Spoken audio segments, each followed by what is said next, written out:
Hello' friends, ভ্ৰমণ সকলোৰে প্ৰিয় আৰু যদি সেই ভ্ৰমণ এখন পাহাৰীয়া ঠাইৰ মাজেৰে হয়, ট্ৰেইনেৰে যদি অপৰূপ সৌন্দৰ্য চাব পৰা যায়, তেনেহ'লে সি আৰু এটা আকৰ্ষণৰ কেন্দ্ৰবিন্দু হৈ পৰে।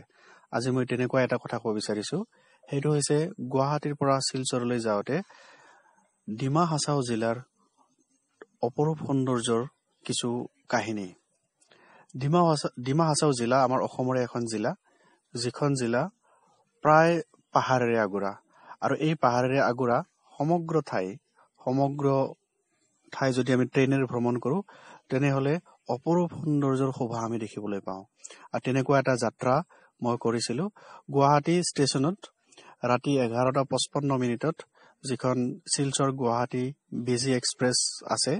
এই বিজি এক্সপ্ৰেছখনত 11:55 যাওঁতে লামডিঙত ৰাতিপুৱাই, আৰু এই লামডিঙৰ পৰা যেতিয়া আমি শিলচৰ অভিমুখে ৰাওনা হওঁ, তেনেহ'লে ডিমা হাছাও জিলাৰ প্ৰতিটো ষ্টেচন, ডিমা হাছাও জিলাৰ পাহাৰৰ মাজে মাজে পোৱা বিভিন্ন সুৰংগ আদিৰ অপৰূপ সৌন্দৰ্যৰ শোভা দেখিবলৈ অতি মনোমোহা। আজি তাৰে কেইটামান স্নেপশ্বট আৰু লগতে ভিডিঅ' মই ইয়াত দেখুৱাব বিচাৰিছোঁ।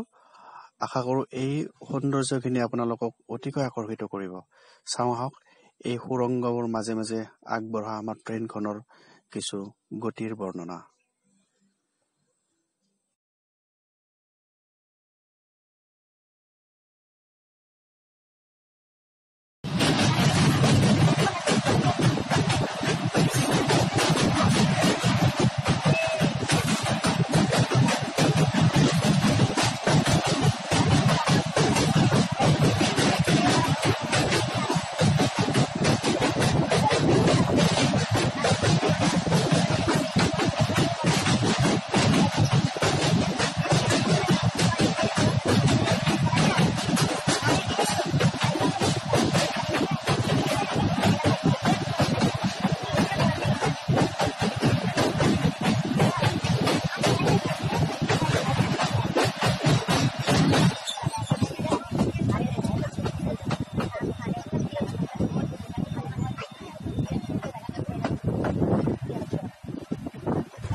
Bapak jangan ajar.